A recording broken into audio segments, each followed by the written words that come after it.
Welcome friends, এই মুহূর্তে সমস্ত রাজ্য সরকারি কর্মী শিক্ষকদের জন্য বড় আপডেট রয়েছে। অবশ্যই দেখে রাখবেন, শেয়ার করবেন, চ্যানেলগুলো সাবস্ক্রাইব করবেন। আপনাদের ডিএ মামলা নিয়ে বড় আপডেট দেব।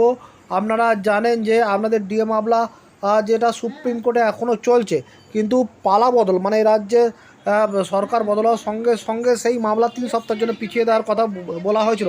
এবার দেখুন সেখানে কি আপডেট আসছে। দেখুন এই যে ডায়েরি নাম্বার এখানে রয়েছে, কেস নম্বর এখানে রয়েছে, এই যে MA এবং কেস নাম্বার রয়েছে দেখুন। এবং এখানে লাস্ট যে ডেটটা ছিল 6 মে 2026, আর ঠিক সেই সময় কিন্তু রাজ্যে পালাবদল হয়।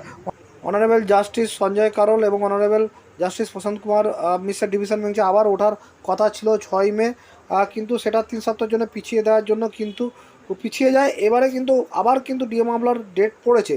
দেখুন এই যে এখানে ডিএ মামলার ডেটটা কবে পড়েছে দেখুন। এই যে tentatively case may be listed, likely to be listed on 27/5/2026, 27/5 27 মে 2026 কিন্তু আবার মামলাটি উঠতে চলেছে।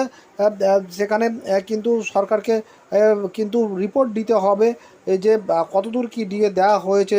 যে কমিটি গড়া হয়েছে সেই কমিটির নির্দেশ অনুযায়ী কি তারা ডিএ পাচ্ছে কি না, সেটাই কিন্তু আলোচ্য বিষয় হবে ওই দিনের মামলায়।